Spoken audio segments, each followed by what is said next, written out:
Saya menyapa seluruh kaum muda remaja di tempat ini. Shalom. Saya menyapa juga teman-teman yang nonton secara live streaming. Shalom. Ya, senang sekali kita kembali bertemu untuk beribadah pada sore hari ini.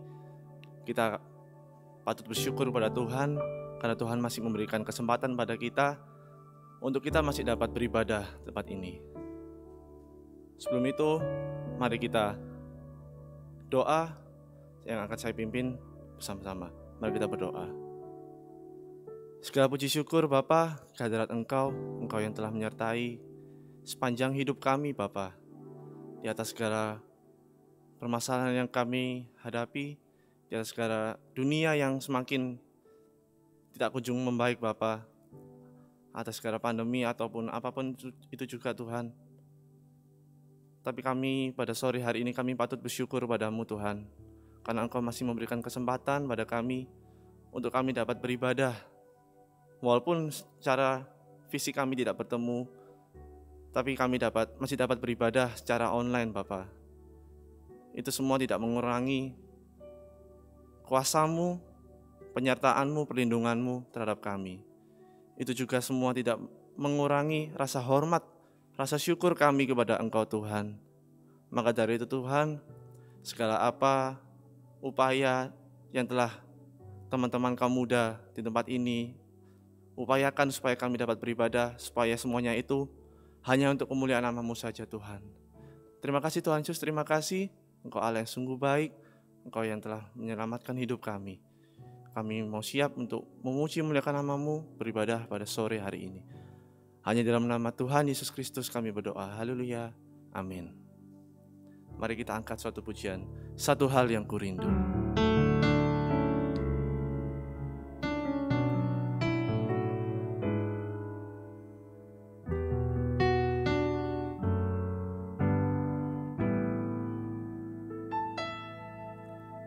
Satu hal yang kurindu,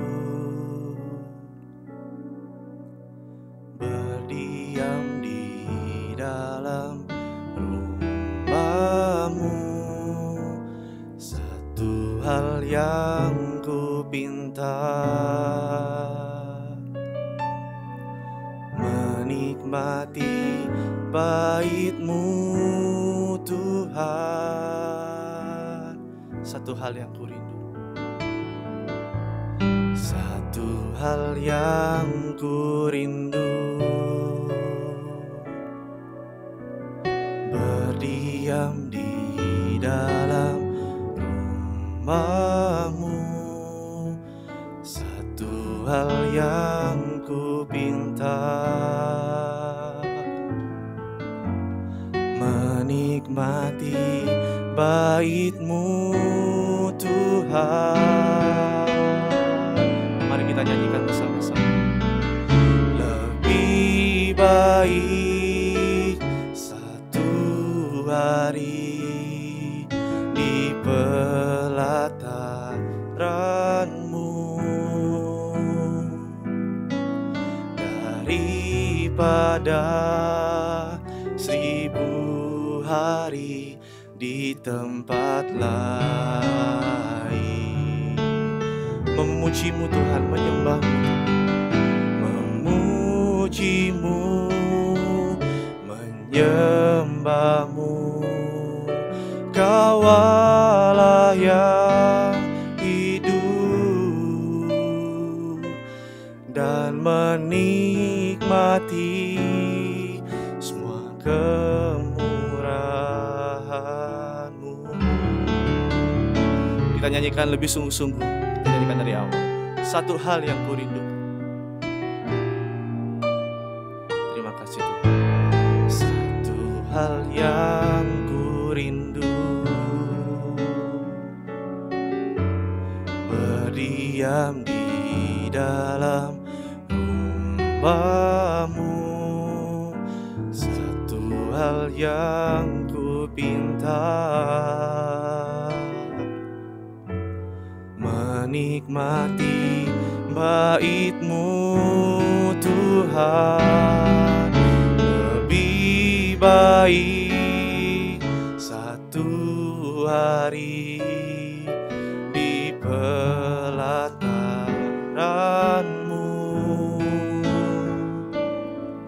Daripada 1000 hari di tempat lain,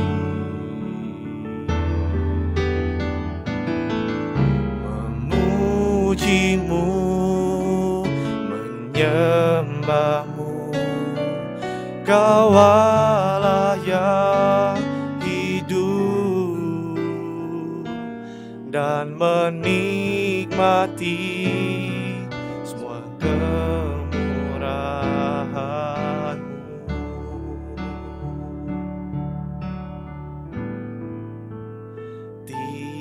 Tinggikan diri-Mu mengatasi langit. Kemuliaan-Mu Tuhan, kemuliaan-Mu Tuhan, mengatasi bumi. Tinggikan diri-Mu mengatasi langit. Kemuliaan-Mu Tuhan, mengatasi bumi.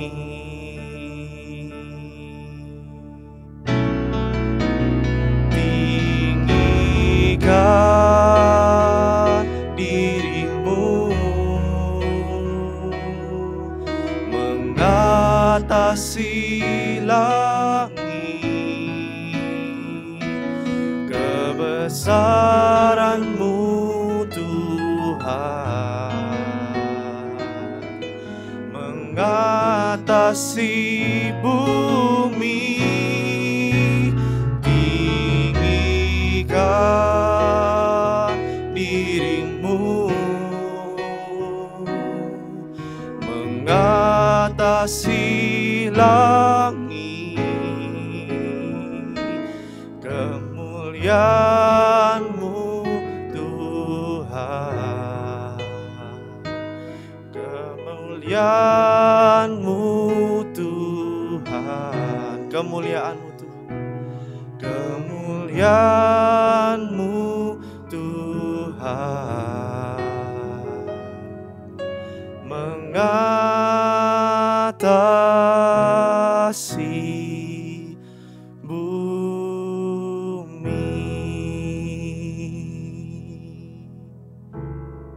Terima kasih Tuhan. Lagu ini menunjukkan begitu besar kemuliaan-Mu, kebesaran-Mu yang telah menguasai langit dan bumi. Maka dari itu Pak Tuhan, kami percaya pada sore hari ini ada kuasa yang begitu besar. Bila kami percaya, bila kami terus berharap kepada Engkau. Terima kasih Tuhan, terima kasih Engkau telah memberikan pengharapan pada kami pada sore hari ini. Kami siap untuk memuji memuliakan nama-Mu lebih lagi. Hanya di dalam nama Tuhan Yesus Kristus kami berdoa dan mengucap syukur. Haleluya. Amin. Puji Tuhan. Kita patut bersyukur pada Tuhan atas sore hari ini. Kita masih diberikan kesempatan pada Tuhan untuk dapat memuji memuliakan nama Tuhan.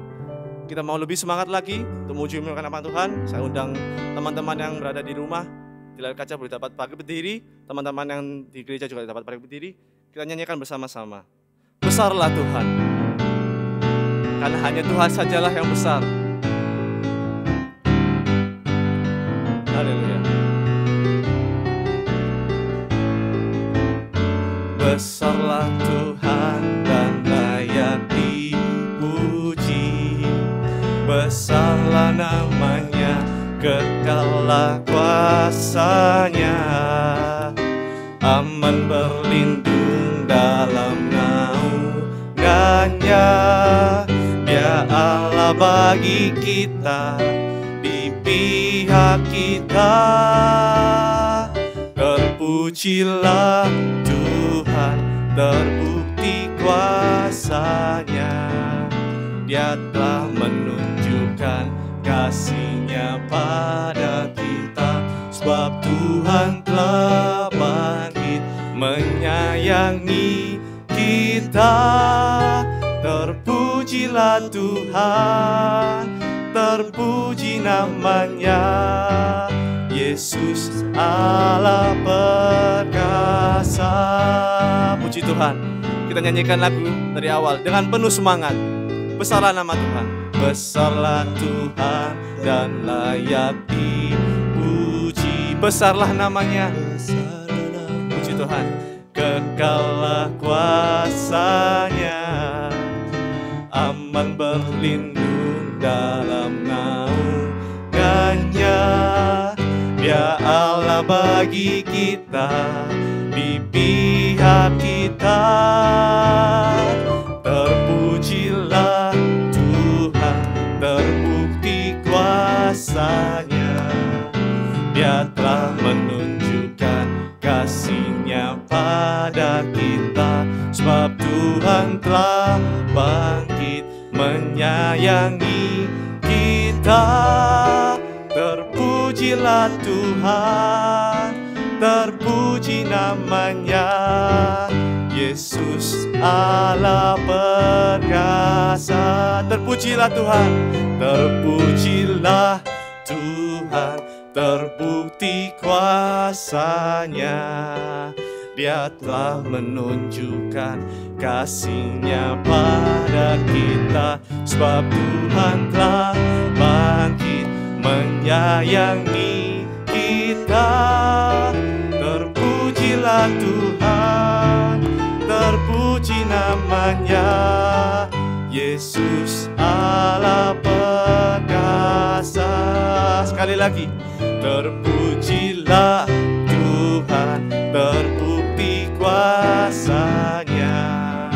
Dia telah menunjukkan kasih-Nya pada kita, sebab Tuhan telah bangkit menyayangi kita.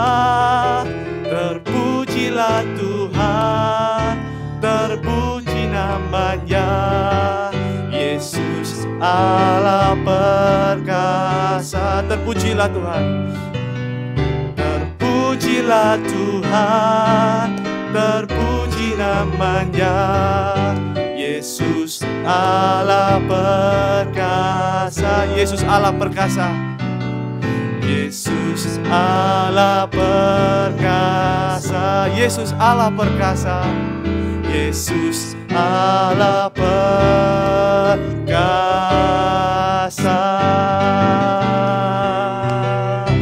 Haleluya. Segala puji kemuliaan hanya bagi Tuhan Yesus Kristus. Saya undang teman-teman dapat duduk kembali. Puji Tuhan. Tiba saatnya kita akan mendengarkan firman Tuhan. Mari kita nyanyikan suatu pujian, Mengenalmu.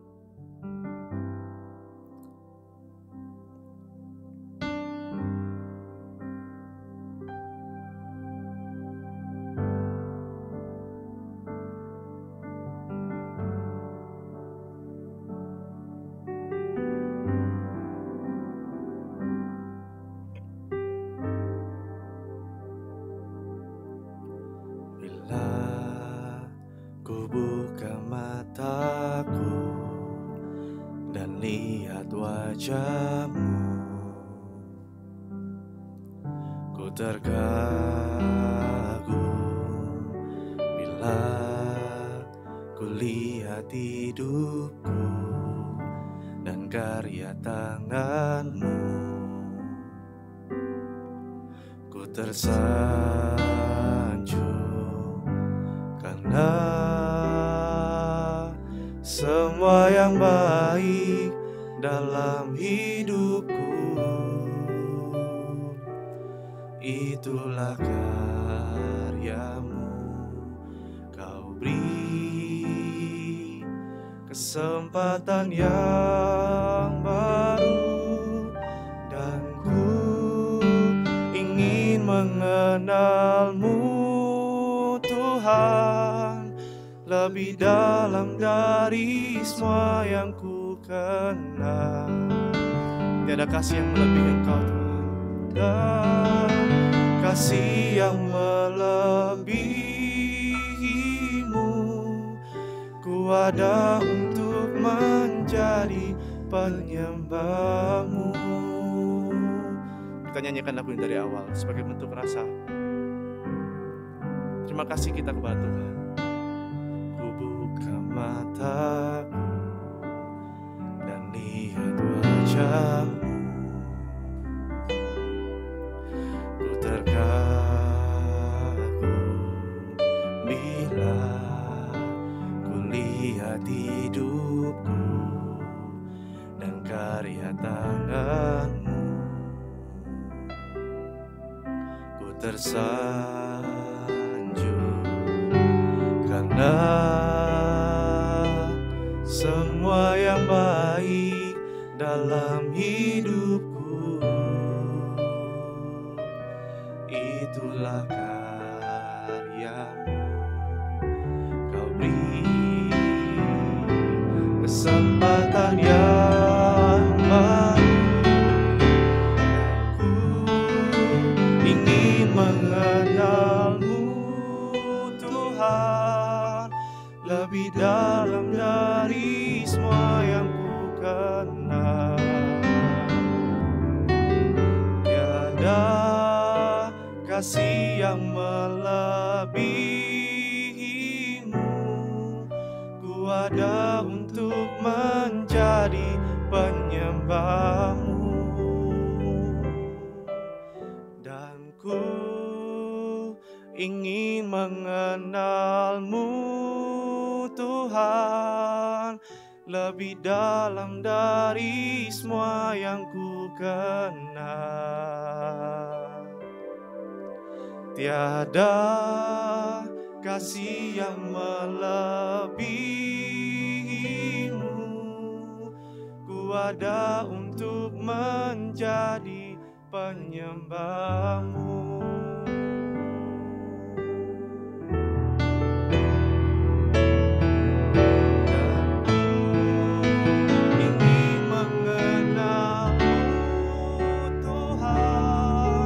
Lebih dalam dari semua yang ku kenal. Tiada kasih yang melebihi-Mu. Ku ada untuk menjadi penyembah-Mu, dan ku ingin mengenal-Mu Tuhan, lebih dalam dari semua yang ku kenal. Tiada kasih yang melebihi-Mu.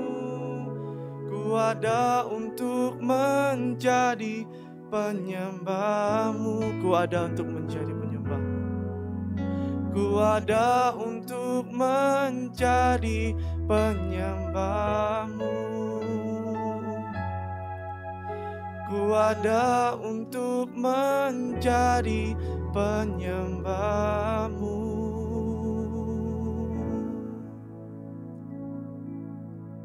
Ya Tuhan, ini kerinduan hati kami Tuhan. Karya-Mu begitu besar dalam kehidupan kami. Sementara kami masih menjadi musuh-Mu, di mana kami masih memusuhi Engkau dalam pikiran, dalam perasaan, dan perbuatan kami. Engkau telah mati untuk menebus dosa-dosa kami. Sungguh besar kasih setia-Mu Tuhan bagi kami, sehingga tak ada lain yang layak untuk kami lakukan, selain kami berusaha untuk lebih mengenal Engkau Tuhan. Kami bersyukur untuk kesempatan pada sore malam hari ini. Kami masih boleh untuk meneliti firman-Mu, untuk kami boleh mengenal Engkau. Kiranya Roh Kudus-Mu ada di dalam kami Tuhan, memberikan urapan-Mu, sehingga apa yang kami baca, apa yang kami mengerti, itu berasal dari Engkau Tuhan. Apa yang kiranya dibicarakan pada malam hari ini, sesuai dengan kehendak-Mu yang sempurna. Terima kasih Tuhan, kami serahkan lanjutan ibadah kami ini hanya di dalam nama-Mu yang mulia, yaitu di dalam nama Tuhan Yesus Kristus. Amin. Puji Tuhan, selamat sore, shalom, shalom. Ya, harus 2 kali, biasanya kalau 1 kali nggak dijawab. Oke, pada malam hari ini sungguh indah lagu-lagu yang sudah kita nyanyikan, kita pujikan untuk kebesaran nama Tuhan. Pada malam hari ini, sore malam hari ini kita akan lebih lanjut menyelidiki tulisan Rasul Paulus. Ya, tulisan Rasul Paulus. Rasul Paulus dalam Kolose 1 ayat 21 dan 22, dia menuliskan bahwa kita dulu tadinya hidup jauh dari Allah. Bukan hanya jauh dari Allah, kita memusuhi Allah. Ya, sudah jauh kita memusuhi Allah. Dan kita memusuhi Allah itu dalam hati kita ada permusuhan. Di dalam pikiran kita ada permusuhan. Dan dari dalam hati dan pikiran itu muncul keluar dalam tindakan, perkataan, perbuatan kita. Semua memusuhi Tuhan. Tetapi sungguh luar biasa bahwa sekarang ini oleh kematian fisik, bukan kematian metafora, bukan kematian ilustrasi, bukan kematian khayalan, tapi kematian fisik Kristus Yesus, kita sekarang diperdamaikan dengan Allah. Bahkan dikatakan, Rasul Paulus mengatakan bahwa kita bisa berada di hadapan, di depan, di hadapan hadirat Allah.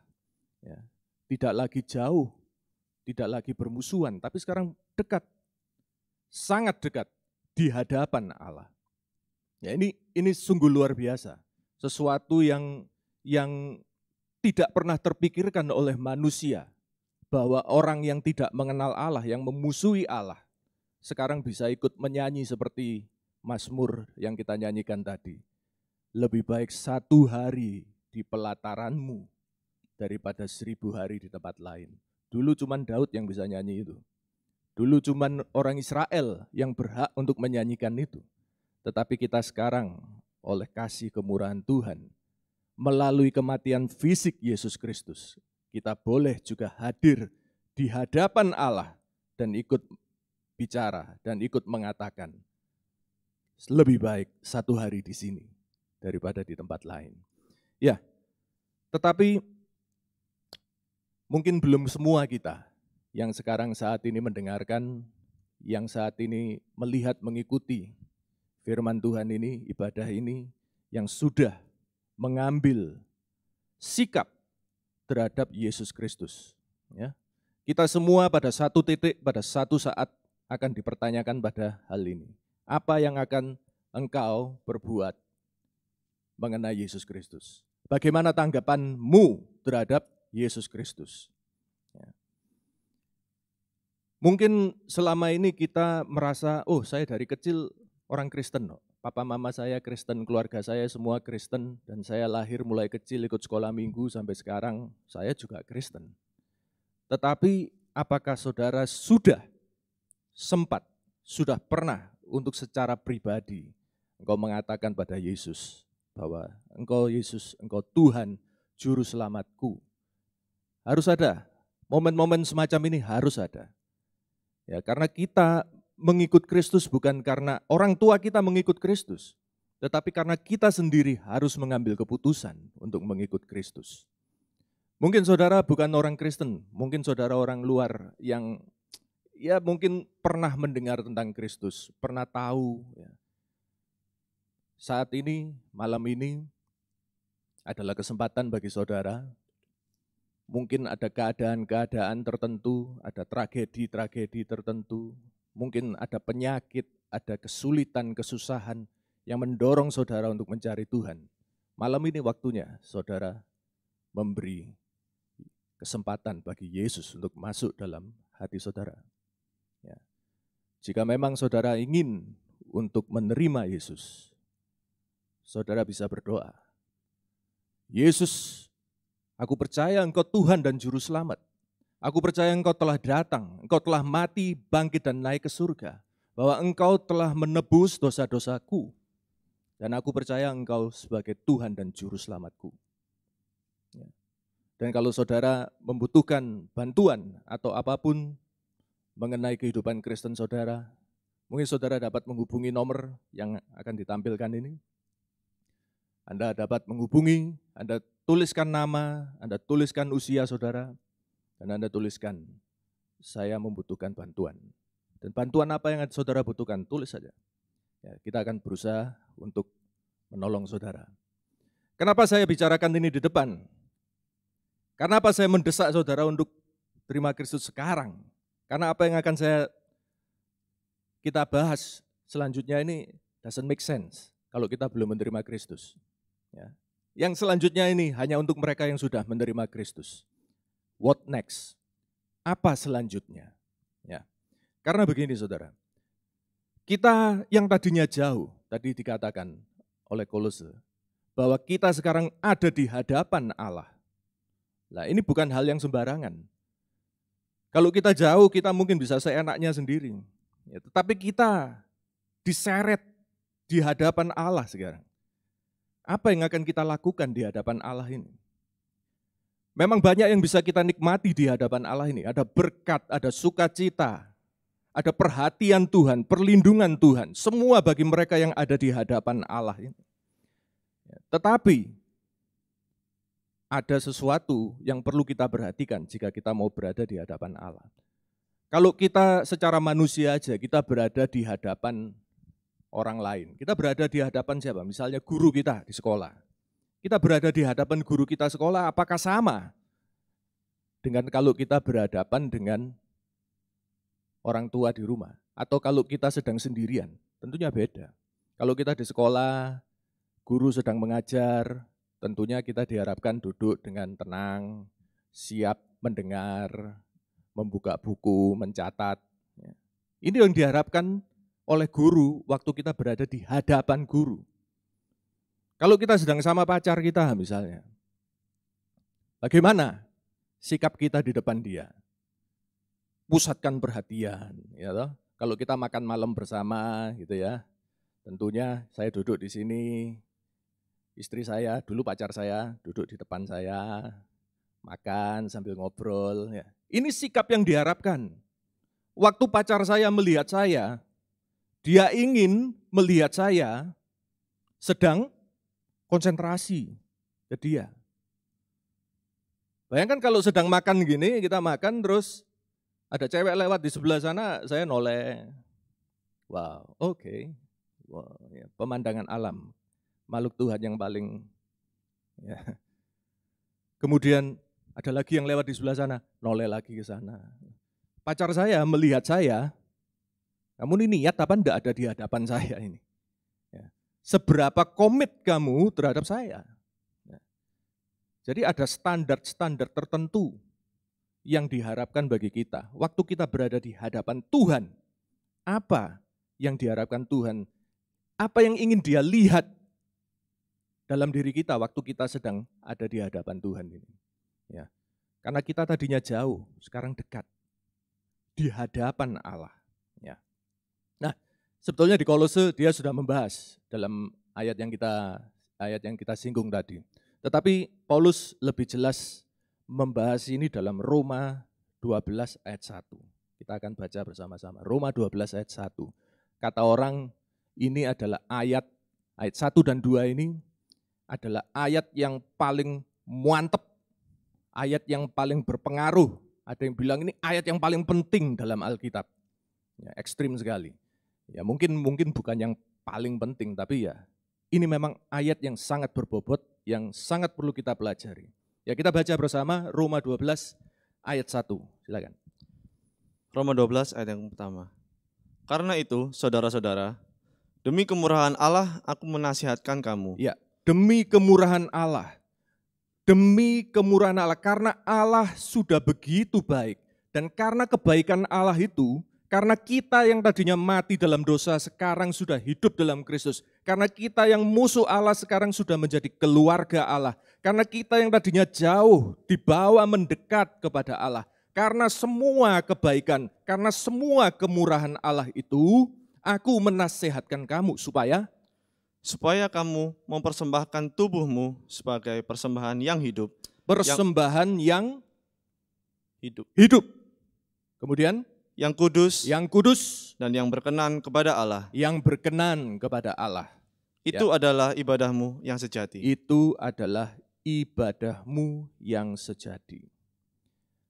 Terima kasih. Karena kita sudah mengalami begitu besar kemurahan Allah, ya toh? Kita dibawa, ditarik di hadapan Allah. Paulus mendesak kita untuk kita membawa tubuh kita ini. Jadi mempersembahkan itu dalam bahasa aslinya adalah membawa, adalah present, adalah membawa tubuh kita ini, yaitu keseluruhan hidup kita, keseluruhan keberadaan kita. Ya tidak mungkin kita bawa tubuh tok, ya.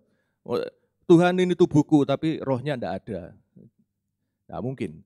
Jadi yang dimaksud dengan membawa tubuh itu jelas tubuh dengan jiwa, dengan roh, keseluruhan hidup kita. Membawa keseluruhan keberadaan kita itu tadi, sebagai apa tadi? Persembahan. Maksudnya apa persembahan? Kolektor. Oh, saya kasih sebagai kolektor gitu. Bukan. Jadi kalau kita lihat dalam bahasa aslinya, sebagai korban, sacrifice. Sebagai korban. Jadi kita membawa hidup kita ini sebagai korban bagi Tuhan. Yulak mati, Pak. Ya, nanti kita akan bahas lebih lanjut. Tapi yang jelas ini yang Paulus tuliskan sebagai keinginan Allah, yaitu supaya kita membawa segenap hidup kita ini sebagai persembahan, sebagai korban. Dan ada 3 standar yang kita baca di situ tadi. Bahwa korban itu, korban tubuh kita itu harus hidup, harus kudus, dan harus berkenan kepada Allah. Ya, ini yang akan kita bahas. Yang pertama tadi bahwa, terima kasih Pak, silakan duduk. Yang pertama tadi bahwa korban tubuh kita ini harus hidup, yang pertama. Harus hidup. Paulus mengacu pada sistem korban persembahan lama, perjanjian lama. Jadi dalam perjanjian lama, Tuhan meresepkan, istilahnya Tuhan menuliskan atau menetapkan ya, bahwa inilah persembahan-persembahan yang diperkenan oleh Allah. Persembahan itu biasanya berupa binatang, bisa berupa hasil bumi. Ya. Tetapi apapun itu, persembahan-persembahan itu biasanya di luar kita. Di luar kita, saya punya kambing, saya punya domba, saya punya burung merpati, itu yang saya persembahkan. Bukan saya, tapi barang-barang milik saya ini. Ini saya persembahkan. Dan semua korban itu di atas altar mati. Bukan cuma mati, habis terbakar. Dibakar untuk Allah. Nah, tetapi dalam Roma ini tadi dituliskan bahwa kita hendaknya menjadi korban yang hidup, bukan yang mati. Hidup artinya, ya jelas, enggak mati. Hidup artinya aktif, bergerak. Tuhan pernah mengatakan bahwa Allah itu bukan Allahnya orang mati, tetapi Allahnya orang hidup. Allahnya orang hidup. Karena itu kita di hadapan Allah harus hidup, jangan mati. Harus hidup, artinya aktif, bergerak. Jangan diam-diam aja di hadapan Allah. Jadi saat Allah melihat kita berdiri di hadapannya, karena sudah ditarik oleh kasih karunia kematian Kristus sampai di hadapan Allah, Allah ingin melihat kita hidup. Jangan diam aja di depan Allah, tetapi aktif, bergerak, melayani. Ya, ini saya pikir cukup jelas. Kenapa orang kok bisa mati? Jelas Alkitab menceritakan. Manusia mati oleh dosa. Ya, manusia mati oleh dosa. Jangan sampai hidup kita di hadapan Allah ini masih ternyata hidup di dalam dosa. Ya. Hidup di dalam dosa itu lain dengan berdosa. Kita wah, sejak jadi Kristen berapa lama kok masih aja berdosa. Karena kriteria dosa itu sangat detail. You melakukan sesuatu yang tidak sesuai kehendak Allah, dosa. Saya tidak mengerti kehendak Allah kemudian melakukan, tetap dosa. Saya ngerti kehendak Allah yang baik tapi tidak melakukan, sin of omission, dosa. Saya kepikiran sesuatu yang tidak baik, dosa. Mikir tok sudah dosa. Jadi bagaimana kita tidak bisa berdosa? Tetapi hidup di dalam dosa ini yang dimaksud lain lagi. Hidup di dalam dosa ini artinya kita sudah tidak punya kepekaan terhadap dosa. Bahkan kita suka berdosa. Saat Tuhan menegur dosa kita melihat ini Tuhan, ini dosa. Dosa ini lebih enak untuk dipegang daripada Tuhan. Ini hidup dalam dosa. Ini menyebabkan manusia mati. Nah, Tuhan ingin melihat bahwa kita hidup bukan mati. Karena itu lepaskan dosa. Kalau saudara masih berbuat dosa, tetapi saudara merasa tidak bersalah melakukan dosa itu saudara hidup dalam dosa. Tapi kalau saudara melakukan dosa, kemudian ada sesuatu dalam hati nurani saudara yang menuduh, mengatakan bahwa kamu telah berdosa dan kamu harus memperbaiki hubunganmu dengan Allah. Nah, itu yang betul. Jangan putus asa. Waduh, saya berdosa, nanti bertobat, nanti berdosa lagi. Saya sudah tahu, saya bisa meramal lagi. Kira-kira 1 minggu lagi, 2 minggu lagi pasti jatuh lagi. Ya. Jangan putus asa di situ. Karena kalau saudara sudah biasa melakukan dosa, kemudian tidak merasa apapun waktu melakukan dosa, ya itu namanya orang mati. Sudah tidak kerasa apa-apa. Tidak merasa apa-apa lagi. Karena itu stay away from sin. Jauhi dosa. Apalagi jangan sampai hidup di dalam dosa. Orang kalau sudah mati karena dosa, dia tidak bisa dipakai. Dia tidak bisa bergerak. Dia tidak bisa melayani dengan efektif, bahkan tidak bisa melayani sama sekali. Ya, karena dia mati. Sebaliknya hendaknya kita sigap untuk melayani Allah. Di hadapan Allah, sigap melayani Allah. Karena kita hidup oleh roh. Dan Yesus berkata pada Nikodemus, orang yang hidup oleh roh, digerakkan oleh roh, itu seperti angin.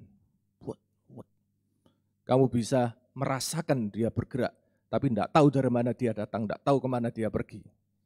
War. Jangan kelemer. Itu tidak hidup. Yang hidup itu seperti ini. Amin. Nah, ini yang pertama. Jadi, bagaimana kehidupan kita sekarang di hadapan Allah ini? Apakah kita kehidupan yang mati? Tidak ada pelayanan sama sekali, bahkan pelayanan doa aja enggak mau. Apakah kita masih mencengkeram dosa yang begitu nikmat? Kita enggak mau melepaskan. Itu kita mati di hadapan Allah. Tuhan ingin melihat kita hidup, bergerak, aktif, melayani. Itu yang Tuhan inginkan. Itu yang pertama, korban tubuh ini harus hidup. Yang kedua tadi adalah korban tubuh ini harus kudus. Hendaklah menjadi persembahan yang hidup, kudus, dan berkenan. Ini yang nomor 2, yang kudus. Apa artinya kudus? Kudus artinya, oh baik, oh suci, bersih, tidak ternoda. Betul. Jadi kudus artinya memang suci. Tetapi arti yang lebih utama dari kudus itu adalah terpisah. Arti dari kudus itu adalah berbeda, lain. Karena itu kita melihat bahwa Allah itu kudus. Karakter Allah yang paling mendasar, yang paling, ya kalau boleh dibilang yang paling penting, yang ditulis dalam Alkitab, adalah bahwa Allah itu kudus. Bukan main-main ngomong kudus ini. Kalau di Yesaya 6 itu kita bisa membaca bahwa di tahta Allah itu para serafim berdiri di atas tahta Allah itu. Mereka saling berteriak satu dengan yang lainnya. Kudus, kudus, kuduslah Allah. Wow. Dan sambil mereka berteriak itu mereka dengan sayap mereka. Ada 6 sayap, ada 3 pasang. Yang 2 pasang mereka menutup wajah. Yang 2 pasang menutup kaki dan mereka terbang dengan 1 pasang yang lain. Dan itu mereka berteriak kudus, kudus, tutup mata, tutup muka. Kenapa? Karena Allah demikian kudus, begitu kudus, kekudusan itu bahkan bisa membunuh malaikat-malaikat itu mungkin. Tutup, mereka tidak layak. Mereka merasa engkau begitu terpisah, begitu lain daripada kami. Makhluk surga yang memang didesain khusus oleh Allah untuk bisa berada dalam hadiratnya langsung. Mereka masih tutup. Engkau kudus. Lawak dewe iki sopo? Siapa kita ini? Kita bicara Allah itu kudus, kudus. Kita tidak pernah bisa membayangkan betapa kudusnya Allah. Betapa lainnya dia daripada kita.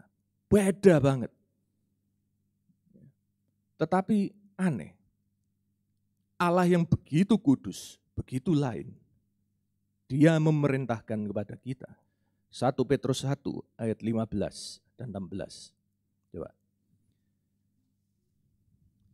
1 Petrus 1 ayat 15 dan 16. Tetapi hendaklah kamu menjadi kudus. Tetapi hendaklah kamu menjadi kudus. Ya? Di dalam seluruh hidupmu. Ya. Sama seperti Dia yang kudus. Sama seperti Dia, sama seperti Allah yang kudus. Yang telah memanggil kamu. Yang telah menarik kita tadi ke hadapan Allah.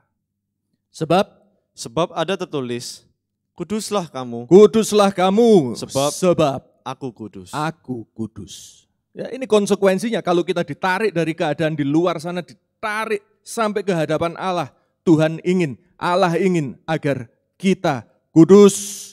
Karena Dia kudus, maka engkau juga harus kudus. Ya, satu poin penting yang kita perlu pelajari di sini. Bahwa kita diperintahkan mengejar kekudusan. Bukan untuk dibawa ke depan hadirat Allah. Bukan untuk kita diselamatkan. Nangkep ya? Jadi kita tidak mengejar kekudusan karena kita ingin selamat. Itu keliru. Tetapi jelas di sini, karena engkau sudah ada di sini loh. Karena engkau di hadapan Allah ini yang memanggil kamu. Allah itu memanggil kamu, sekarang kamu di depan sini, di hadapan Allah. Karena kamu sudah selamat ini loh. Maka hendaklah sekarang kamu kudus. Jadi jangan terbalik. Ini perbedaan kekristenan dengan semua agama yang lain. Bahwa manusia tidak bisa selamat dengan kekudusannya sendiri.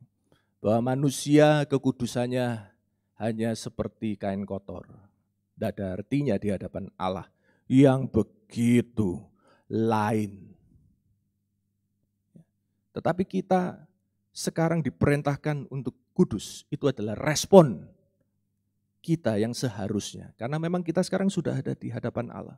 Karena kita sekarang sudah diselamatkan, maka kejarlah kekudusan itu. Nah, bagaimana caranya kita mengejar kekudusan? Bagaimana caranya kita menjadi kudus? Kita akan baca ayat 14 yang tadi. 1 Petrus 1 tadi, ayat 14. Hiduplah sebagai anak-anak yang taat dan jangan turuti hawa nafsu yang menguasai kamu pada waktu kebodohanmu. Ya. Hidup taat pada Allah dan jauhi hawa nafsu. Itu cara kita menjadi kudus. Itu sejarah lama, hawa nafsu itu sejarah lama. Waktu kita di luar sana, masih kita jauh. Ya, itu sejarah bien. Jauhi itu, jangan lakukan lagi, jangan diulang. Dengan menjauhi kedagingan, kita menjadi berbeda. Ya. Dengan menjauhi nafsu daging tadi, Petrus tadi katakan, apa ya akibatnya? Kita akan menjadi berbeda. kita akan menjadi lain daripada orang-orang di sekitar kita. Daripada orang-orang dunia. Orang percaya harus bisa dibedakan dari orang dunia. Ini maksudnya hendaklah kamu kudus. Ya. Dan perbedaan itu ada di dalam pikiran, perasaan, perkataan, perbuatan kita. Pikiran kita harus bisa dibedakan dengan pikiran orang dunia. Perasaan kita harus bisa dibedakan. Perkataan kita harus bisa dibedakan. Perbuatan kita terlebih lagi harus bisa dibedakan dengan orang dunia. Semua ini penting, pikiran, perkataan, perbuatan, apa yang ada di dalam dan apa yang ada di luar. Itu penting sekali di hadapan Tuhan. Harus beda, harus kudus. Tidak boleh sama dengan orang dunia. Saya sering mendengar orang berkata, oh lebih baik mulutnya kotor tapi hatinya baik. Daripada mulutnya baik, hatinya munafik. Betul apa enggak? Lebih baik kelakuan saya memang kasar, keras, tapi hatinya baik. Yang penting kan hatinya. Tuhan melihat hati. Betul ya? Betul, memang Tuhan melihat hati. Tapi Tuhan juga melihat apa yang kita lakukan. Kalau Tuhan tidak melihat apa yang kita lakukan, Tuhan tidak buru-buru dia melakukan yang namanya, ini loh hukum Taurat, ini loh yang harus kamu lakukan, ini loh kamu harus saling mengasihi, saling membantu, menopang. Itu semua perlakuan, itu semua perbuatan. Bukan Tuhan tidak ngomong, hendaklah kamu di dalam hati mendoakan apa yang baik untuk mereka. Memang betul, iya. Tapi Yakobus berkata, berdoa tok kecut. Apa gunanya kamu melihat orang yang kedinginan tidak punya baju terus cuma bilang, semoga kamu hangat ya. Ngono tok. Itu iman yang mati. Jadi apa yang ada di dalam itu harus terpancar keluar. Itu undang-undangnya begitu. Kalau memang hatimu baik, apa yang kamu katakan, apa yang kamu lakukan harus baik. Kalau kamu masih ngomong kasar, itu artinya hatimu masih kasar. Jangan bilang hatimu baik. Ngomong kosong. Apa yang keluar, itu keluar dari perbendaharaan yang di dalam. Firman Tuhan mengatakan. Jadi jangan percaya kalau orang bilang, saya memang mulutnya kasar, tapi hati saya baik. Mau enggak jadi pacar saya? Jangan mau. Jangan mau. Kalau ketemu orang yang baik sekali, perhatikan hatinya. Apakah betul baik? Tapi yang jelas, Tuhan melihat apa yang ada di dalam, apa yang ada di luar. Harus integrated. Orang itu harus punya integrity. Apa yang di dalam sama dengan yang di luar. Karena Allah itu juga demikian. Apa yang menjadi sifat karakternya, itu yang dia lakukan. Tidak mungkin yang dia lakukan itu bertentangan dengan sifatnya. Dan dia yang kudus itu, ingin kita juga seperti itu. Kudus, luar, dalam, kudus.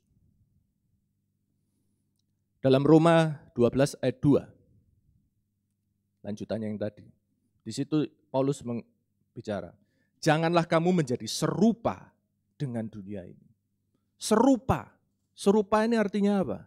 Serupa itu artinya kalau dilihat dari luar, kelihatannya kok sama. Itu serupa. Jadi saudara kalau hatinya baik, tetapi perlakuan, perilakunya masih sama seperti orang dunia, saudara sedang melanggar ini. Saudara serupa. Oh saya Kristen Mbak, sejak lahir. Saya baik kok, saya sudah bertobat lahir baru. Di luar masih rokokan, minum. Sorry ngomong, saudara serupa dengan orang dunia. Tidak benar. Ya, jadi sekali lagi kekudusan itu adalah dalam dan luar. Nah sekarang yang berat saudara. Jadi orang kudus itu repot. Apa konsekuensi kekudusan? Kekudusan itu membuat orang takut. Orang kudus itu menakutkan. Karena itu jangan heran kalau orang kudus itu dijauhi. Orang kudus itu dimusuhi oleh mereka yang tidak paham kekudusan itu. Jangankan kita, Yesus saja gitu. Lucu ceritanya kan, waktu Yesus naik perahu sama murid-muridnya, Yesus tidur, perahu diterjang badai gelombang luar biasa. Murid-murid ini yang notabene adalah nelayan, jadi sudah biasa sebenarnya ketemu badai semacam ini kan seharusnya. Mereka takutnya setengah mati, takut terhadap badai. Mereka banguni Tuhan Yesus, karena Tuhan Yesus masih tidur, ngorok-ngorok. Suante bener ini, banguni guru, bangun. Kamu tidak peduli tak kita mati ini. Yesus bangun, toleh kiri, toleh kanan, dia bilang, diamlah. Dan seketika itu juga badai tenang. Air tadi bergelombang, sekarang air seperti cermin. Bisa membayangkan? Bisa membayangkan? Murid-murid bagaimana? Apakah mereka, haleluya, bersuka cita, Tuhan kita memang dahsyat, dia mampu mengatasi kekuatan alam? Tidak. Alkitab menuliskan, mereka bertambah takut. Tadinya mereka cuman takut sama gelombang yang begitu dahsyat. Tapi setelah melihat Yesus dalam perbedaannya dengan manusia-manusia lain, yang sanggup memerintahkan angin untuk diam, mereka tambah takut. Ngeri, Pak. Lihat orang kudus itu ngeri, Pak. Karena apa? Karena dia enggak ngerti. Komputernya ini waktu ngelihat, ini orang apa ini? Di Alkitab dituliskan, orang macam apa ini? Kok bisa dia ngomong dan badai itu mendengarkan? Enggak ngerti. Dan apa yang tidak dimengerti itu menakutkan. Petrus itu juga demikian. Dia mancing semalaman, jala, enggak dapat ikan. Pagi ketemu Yesus. Yesus bilang, coba saya lempar jalamu sebelah sini. Petrus itu paling dia mikir gini, kamu ini rabi, mungkin ahli teologi ya. Tapi aku ini mancing, Pak. Aku ini sejago mancing. Sejak umur 12 tahun mungkin saya sudah, ini sudah sehari-hari saya. Mbok melok ngajari, saya sudah cukup pinter kok nih. Dan kalau memang sudah tidak bisa dapat, ya tidak bisa dapat. Tapi untungnya Petrus masih bilang, oke lah, tapi karena engkau yang memerintahkan, saya akan melakukan. Dia lempar dan kemudian dapat ikan, bukan cuma dapat ikan, kelihatannya bahwa semua ikan di Danau Galilea itu lompat semua ke jalannya dia. Waduh, gak kuat, sampai kapal lain harus datang ikut tarik. Bagaimana respon saudara kalau jadi Petrus? Bayangkan Petrus ini kan pengusaha, ya toh? Punya kapal sendiri, nangkep ikan sendiri, kan tidak mungkin dimakan semua, pasti dijual. Dia lihat, wow, how cuan. Ikan banyak sekali, iki. Seharusnya apa yang dia lakukan? Dia bilang, Tuhan Yesus, ya, sekarang kita bikin kontrak aja ya. Nanti setiap minggu sekali, tiap Sabtu kita ketemu di sini, nanti Tuhan bilang, saya harus lempar kemana nih jalannya, supaya dapat banyak kayak gini ya. Gak usah tiap hari, seminggu sekali aja. Harusnya gitu kan, kepingin mendekat toh, kepingin merangkul Yesus kan. Baca di Alkitab, apa respon Petrus? Petrus bilang, Tuhan pergi daripadaku, karena aku ini orang berdosa. Ya. Jadi kekudusan itu menakutkan. Saudara. Jadi kalau saudara mengejar kekudusan, ini pesan sebelumnya, jangan kaget kalau dunia tidak menginginkan saudara.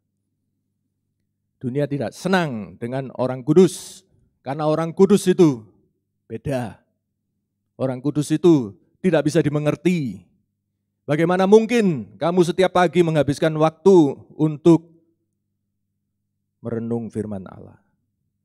Bagaimana mungkin kamu setiap Sabtu sore kamu tidak go out dengan yang lain, tetapi kamu berada di rumah Allah? Bagaimana mungkin setiap pagi Minggu kamu tidak ngelencer, kamu ndak ikut Car Free Day, tapi kamu ada di rumah Allah. Nggak ngerti. Dan orang kudus itu, kekudusannya itu mengingatkan orang dunia akan dosa mereka. Seperti Petrus tadi, aduh Tuhan jangan dekat, saya berdosa. Yesaya waktu ketemu kekudusan Allah yang luar biasa, langsung dia bilang, mati aku, karena aku ini najis bibir. Begitu melihat kekudusan, itu yang muncul dalam pikiran, bahwa aku ini berdosa. Dan orang dunia enggak seneng. Orang kudus itu merusak habitatnya orang. Enggak usah jauh-jauh. Kalau saudara sendirian duduk, kemudian Bapak Gembala datang, ikut duduk di sebelah saudara, ngomong-ngomong, gimana? Opo gak keri kabeh rasanya ya. Ya toh? Itu orang kudus yang kita pandang kudus, yang kita tahu reputasinya, kita tahu. Kita sendiri seharusnya orang kudus juga sih, ya toh? Tetapi bagaimanapun juga kroso toh. Bayangkan itu orang dunia. Ya orang kudus itu merusak habitat. Jadi jangan kaget kalau kamu datang ke suatu perkumpulan teman-temanmu yang nakal-nakal. Ruame semua, begitu kamu datang, apa kabar? Langsung diam semua. Seperti Yesus menenangkan badai. Kok meneng kabeh iki ono apa? Ya soalnya ono awakmu. Soalnya ada kamu di situ. And it's a good thing. Ya. Berarti teman-temanmu memang melihat bahwa kamu kudus. Memang saudara tidak enak, tapi saudara sedang dalam posisi yang tepat untuk membawa teman saudara kepada Tuhan. Karena nanti satu saat teman-teman saudara itu ingin mencari Tuhan. Mereka tidak akan mencari temannya rokokan, mereka tidak akan mencari temannya sama-sama minum. Dia ingat saudara. Ya, itu fungsi kekudusanmu sebagai korban pelayanan kita pada Tuhan. Ya, jadi jangan korbankan kekudusan kita untuk pertemanan. Jangan korbankan kekudusan kita untuk popularitas.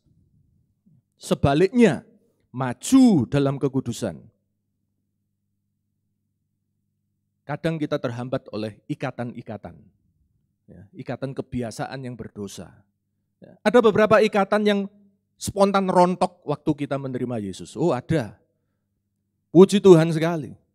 Tapi banyak dari kita mengalami bahwa ikatan-ikatan itu masih ada. Kok seakan bandel banget sih, tidak mau lepas dari saya. Sehingga saya tidak bisa hidup kudus kepada Tuhan. Jangankan kita, Paulus saja bilang kok, saya kepingin melakukan yang baik, dalam hati kepingin, tapi daging bertentangan. Jadi pergumulan ini pasti ada. Tapi dalam pergumulan ini, kita harus selalu berusaha maju dalam kekudusan. Contoh paling sederhana, masalah misuh. Saya dulu waktu masih SD, kelas 5, kelas 6, itu termasuk jago misuh. Kelas 5, kelas 6, saya bayangkan anak saya kelas 5, kelas 6, ya oke lah, cilik koyok ngene misu-misu ya, opo saya dulu deh. Nah, saudara kalau tahu dunia permisuan, misuh itu ada tingkatannya. Tingkatan paling tinggi itu tingkatan yang paling vulgar. Kalau ngomong itu vulgar, das. Baunya itu porno, baunya itu wah gak enak gitu. Tapi itu justru yang paling keren, tanda petik. Orang ngelihat, wah ini dia, ini top of the pack. Orang yang berani meso kayak gitu, dia berani karena tidak mungkin dikamplengi sama yang lain, no? Jadi dia top of the pack. Gitu. Ini istilahnya hardcore ini yang ini, tinggi banget. Di bawahnya itu ada yang meso, tapi levelnya level binatang-binatang. Tahu kan ya? Maksud saya ngerti kan ya? Jadi ada meso vulgar sekali, bahkan cenderung porno. Tapi saya belum di situ, kelas 5, kelas 6 saya enggak di situ. Saya di level yang kebun binatang. Woi, tit, ngomong gitu. Kenapa? Karena semua juga seperti itu, anak-anak juga gitu. Tapi waktu saya masuk ke SMP, saya pindah sekolah. Wah, teman-teman saya berubah semua. Ini anak Tuhan semua di sini. Teman-teman saya yang baru itu anak-anak Tuhan. Ada memang yang masih nakal-nakal, tapi kebanyakan anak Tuhan. Keri, Pak. Kalau saya meso itu rasanya salah. Karena teman-teman saya baik gitu. Saya berusaha untuk tidak meso lagi, gak bisa. Tetap keluar. Tapi puji Tuhan, mesonya turun levelnya. Kalau tadinya level binatang-binatang, sekarang turun. Levelnya buah-buahan. Ngerti maksud saya? Yang depannya J, ya tapi buah-buahan. Buah-buahan. Nah, kemudian selanjutnya bagaimana? Saya tetap berada di situ, berada tetap dalam lingkungan itu, tetap berusaha Tuhan, ya apa caranya supaya saya enggak meso. Loh, diam-diam turun. Dan satu saat saya mendapati bahwa saya bebas, saya enggak meso lagi. Apakah memang betul-betul terlepas dari meso?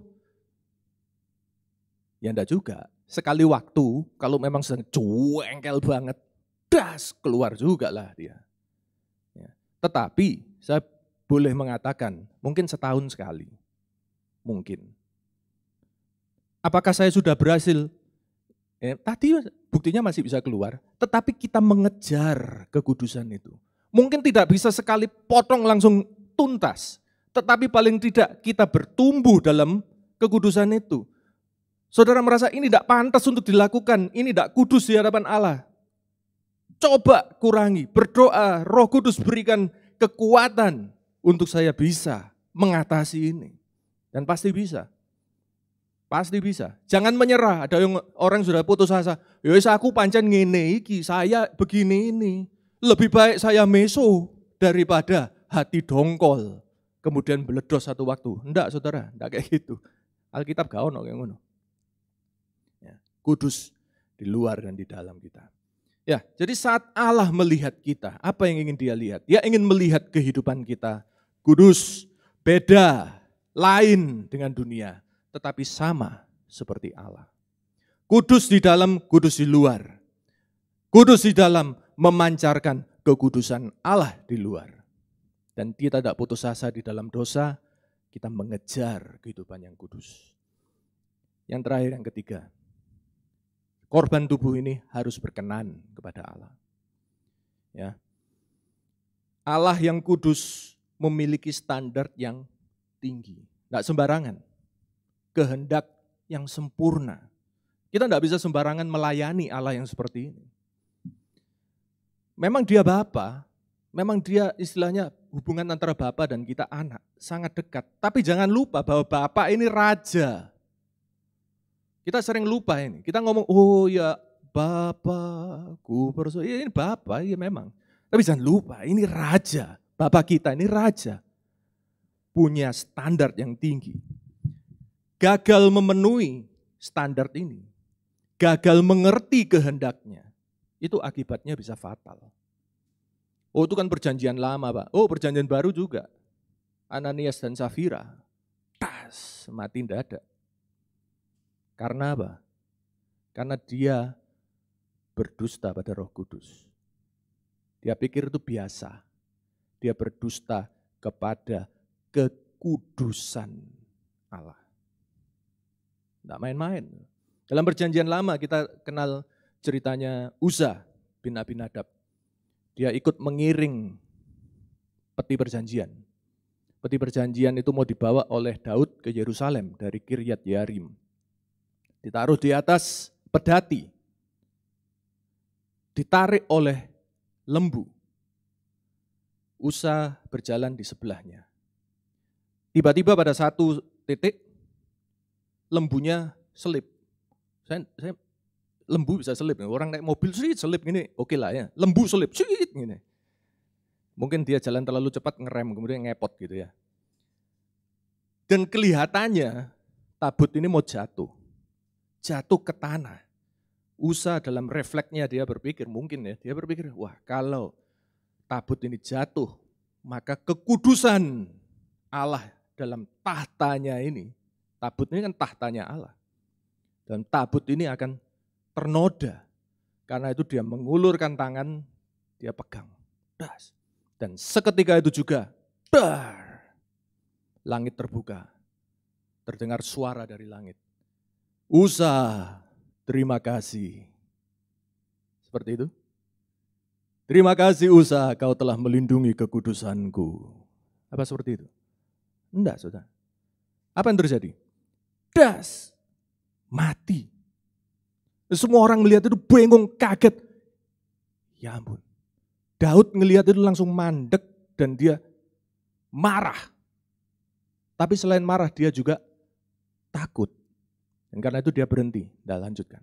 Tapi kalau kita perhatikan apa yang menyebabkan Usa bisa mati.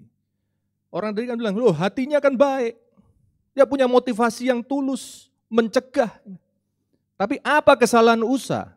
Kesalahan Usa adalah dia mengira bahwa tangannya lebih suci daripada tanah itu.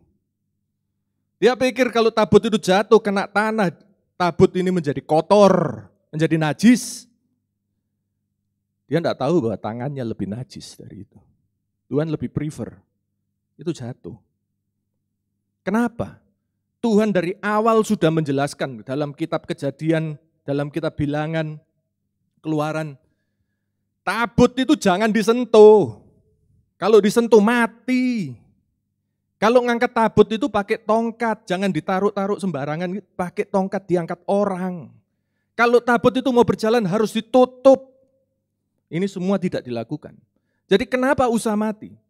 Karena orang Israel, karena Daud, karena orang Lewi, karena Usa sendiri tidak mengerti kehendak Allah.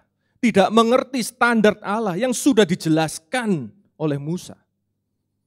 Dan dalam ketidakmengertiannya itu, dia merasa diri lebih suci daripada ciptaan Allah yang sederhana ini. Tanah itu. Tanganku lebih suci dari tanah ini dan dia pegang das. Dan itulah sebabnya dia mati. Ya, ini bisa jadi pertanyaan yang panjang, melebar. Kenapa kok Tuhan kejam banget? Nah, itu ada penjelasannya sendiri. Tetapi yang jelas ini, dia mati karena dia tidak ngerti atau lupa atas kehendak Allah. Jadi jangan main-main saudara dalam kita melayani Allah. Di hadapan Allah yang kudus ini, hendaknya kita tahu bahwa dia punya standar, dia punya kehendak yang harus kita pahami. Ya. Kenali betul karakter Allah. Roma 12 ayat 2 menjelaskan. Yuk kita baca, Roma 12 ayat 2. Roma 12 ayat kedua. Janganlah kamu menjadi serupa dengan dunia ini. Ya, ini tadi ya. Tetapi berubahlah oleh pembaruan budimu. Berubah oleh pembaruan budi. Sehingga kamu dapat membedakan manakah kehendak Allah, apa yang baik, yang berkenan kepada Allah, dan yang sempurna. Amin. Jadi ini jawabannya. Untuk bisa berkenan kepada Allah, kita harus tahu, membedakan manakah kehendak Allah. Apa yang baik, apa yang berkenan, apa yang sempurna. Harus tahu. Jadi untuk berkenan juga harus tahu. Ya.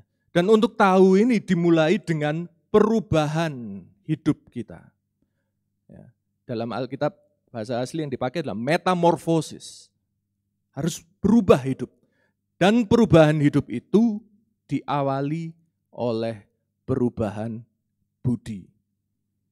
Ya, hendaklah kamu berubahlah oleh pembaharuan budimu, pembaharuan pikiran. Pikiran ini startnya. Bukan satu-satunya, tetapi startnya di situ. Mulailah dengan pikiran ini harus diubah. Firman yang kita dapatkan ini diberikan bagi kita agar kita mulai berpikir sebagaimana Allah berpikir. Berpikir sebagaimana Yesus berpikir. Bagaimana kita menyukai hal-hal yang Allah juga sukai. Ini semua ada di sini. Bagaimana kita membenci hal-hal yang Allah juga benci. Ini ada di sini. Dan ini harus kita dalami. Ini harus kita mengerti dalam pikiran nomor satu. Sebagai awal perubahan budi kita dan perubahan hidup kita. Jadi kadang orang kan tanya, Bagaimana sih caranya kita tahu kehendak Allah dalam hidup saya?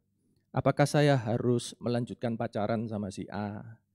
Apakah saya harus sekolah, ambil kedokteran atau teknik? Tuhan, tunjukkan jalanmu. Yang mana? Apakah saya harus bekerja di PT A atau PT B? Ya. Ini kita mengejar kehendak Tuhan. Kita kepingin tahu. Nah, di sini sudah dikasih jawabnya. Bagaimana kita bisa tahu kehendak Tuhan? Apa yang baik, berkenan, dan yang sempurna? Mulai dengan perubahan budi, perubahan pikiran melalui firman ini. Jadi kalau kita kepingin tahu bagaimana Tuhan berpikir, kita kepingin tahu bagaimana kehendak Tuhan dalam hidup kita, mulai dengan mendekat pada firman. Jawabannya klise. Sejak tahun 30 Masehi mungkin kalau ditanya ya jawabannya ini. Tetapi ini kebenaran. Mulai dengan perubahan, pembaharuan budimu. Jadi apakah kita sudah sepikiran dengan Tuhan? Di hadapan Allah ini tadi. Waktu Allah melihat kita di hadapan, apakah kita adalah makhluk yang sepikiran dengan Dia? Membenci apa yang Dia benci? Mencinta apa yang Dia cinta? Semua ada dalam firman Tuhan ini. Kita harus mempelajarinya, merenungkannya, mendiskusikannya. Ya. Jadi saudara, sebagai kesimpulan, melalui korban Kristus, fisik, bukan metafora, fisik, actual, historical, Yesus telah mati, Dia bangkit. Dan kematian kebangkitan itu membawa kita, yang tadinya jauh, yang tadinya musuh, yang tadinya membenci Allah, Dia bawa ke hadapan Allah, menjadi keluarga Allah. Di hadapan Allah ini, apa yang ingin Dia lihat? Dia ingin melihat kita membawa seluruh kehidupan kita ini sebagai persembahan, sebagai korban yang hidup. Artinya kehidupan kita itu dinamis, tidak mencengkeram dosa, tapi siap untuk bekerja. Dia ingin korban hidup kita itu kudus, beda dari dunia, tetapi sama dengan Allah. Kudus di dalam, kudus pula di luar. Dan kita tidak hidup di dalam dosa, kita justru mengejar kekudusan. Dan yang ketiga, bahwa Dia ingin agar korban hidup kita itu berkenan kepada Allah. Artinya apa? Bahwa hidup yang dikorbankan itu sehati sepikir dengan Allah. Menghargai kekudusan Allah yang begitu luar biasa. Dan selalu mengejar firman untuk lebih paham, untuk lebih mengerti. Dan berubah hidupnya sesuai kehendak Allah. Roma 12 ayat 1 tadi ditutup dengan kalimat dari Paulus. Itu adalah ibadahmu yang sejati. Bahwa kita membawa hidup kita sebagai persembahan yang hidup kudus dan berkenan. Itu adalah ibadahmu yang sejati. Bisa juga diterjemahkan itu adalah penyembahanmu yang sejati. Penyembahanmu yang sejati. Bagaimana kita menyembah Tuhan? Apakah dengan menyanyikan lagu-lagu sendu? Apakah dengan menyanyikan lagu-lagu yang menyayat hati? Bukan itu. Tetapi ini tadi, mempersembahkan seluruh hidup kita. Saudara, mempersembahkan seluruh hidup ini ngomongnya gampang, tapi coba bayangkan konsekuensinya apa. Kita memang sudah menerima Yesus sebagai juru selamat. Oh, kita bersuka cita, kita diselamatkan. Tapi kita mungkin belum menerima Yesus sebagai Tuhan. Artinya apa Tuhan? Tuan, Master. Seluruh kehidupan kita serahkan pada Tuhan. Kita menjadikan Tuhan Yesus itu Master, Lord, Tuan, Tuhan bagi hidup kita. Ya. Ini yang mungkin kita belum lakukan. Menyerahkan seluruh kehidupan kita. Bukan hanya kita menerima Yesus sebagai penolong. Wah, Dia penolong yang setia. Memang. Oh, Dia adalah dokter yang hebat menyembuhkan. Memang. Bahkan bukan cuma sekedar Dia juru selamat. Memang. Tetapi penyembahan-Mu yang sempurna adalah saat kita benar-benar menjadikan Dia Tuhan. Yesus berkata, buat apa kamu panggil aku Tuhan, Tuhan, tetapi tidak pernah melakukan apa yang aku lakukan, melakukan apa yang aku perintahkan. Tidak semua orang yang menyebut Tuhan, Tuhan masuk dalam kerajaan Allah. Tetapi yang melakukan, yang betul-betul menyerahkan kehendaknya, hidupnya, seluruhnya bagi Tuhan, itu yang akan masuk dalam kerajaan surga. Itu penyembahan kita yang sejati. Kita akan nyanyikan pujian. Bapa, ku persembahkan tubuhku sebagai persembahan yang hidup, yang kudus, berkenan padamu, sebagai ibadah yang sejati. Amin.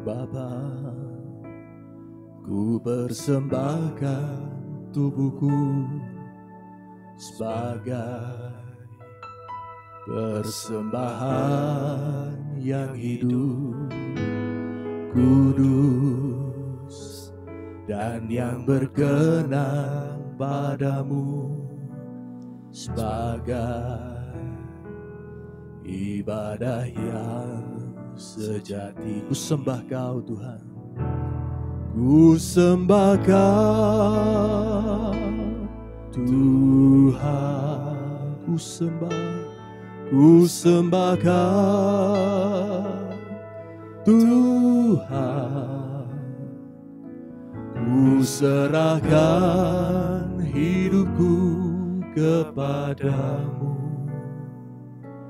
untuk kemuliaan nama-Mu. Ku sembah Kau Tuhan, ku sembah Kau Tuhan, ku sembah Kau Tuhan, ku serahkan hidupku kepadamu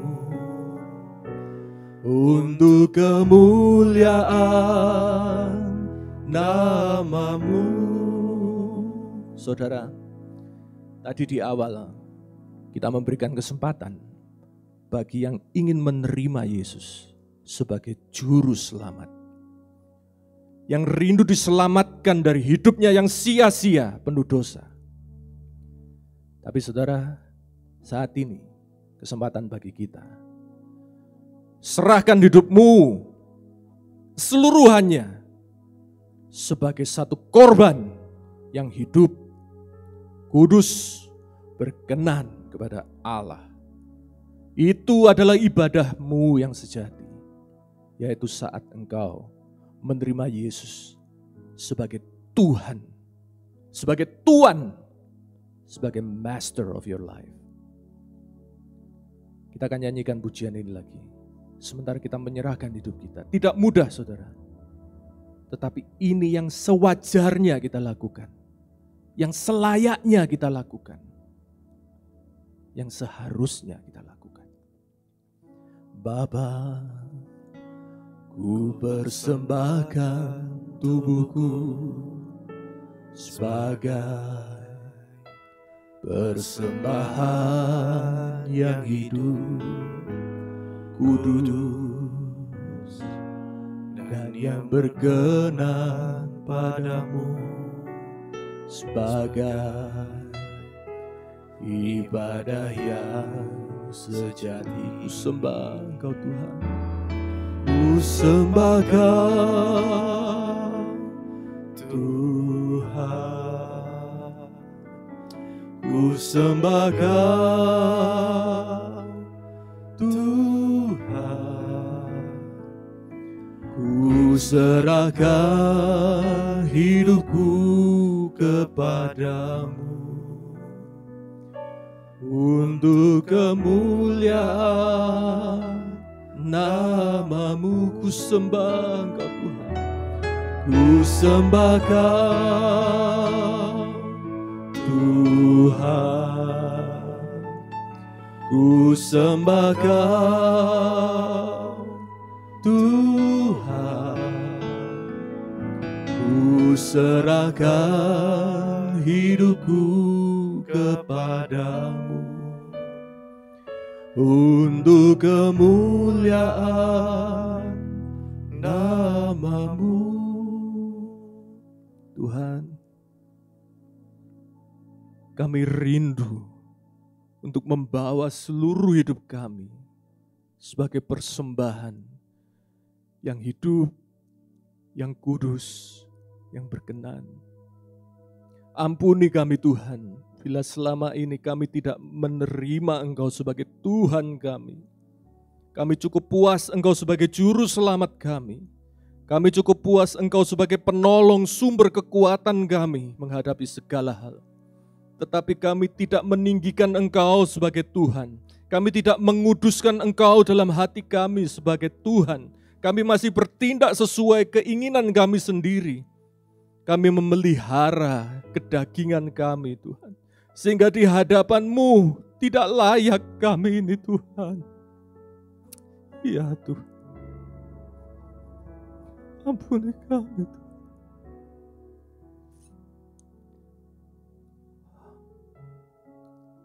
Tapi kami rindu Tuhan, untuk kami boleh melakukan sesuai keinginan-Mu, kehendak-Mu yang sempurna, agar kami menikmati hubungan yang sempurna dengan Engkau Tuhan, di hadapan-Mu. Sehingga waktu Engkau melihat kami adalah kehidupan yang hidup, kudus dan berkenan. Roh-Mu kiranya memimpin kami semua, agar pemahaman kami semakin hari semakin mendalam akan Engkau yang kudus, luar biasa. Dan agar kami juga dengan rendah hati dan hati-hati melayani Engkau. Terima kasih Tuhan, terima kasih. Di dalam nama Tuhan Yesus Kristus, Tuhan kami berdoa. Amin. Puji Tuhan, kita sudah mendengarkan penyampaian firman Tuhan pada sore hari ini. Biarlah firman yang telah disampaikan dapat menjadi berkat dalam kehidupan kita. Ada beberapa pengumuman yang perlu kita dengarkan.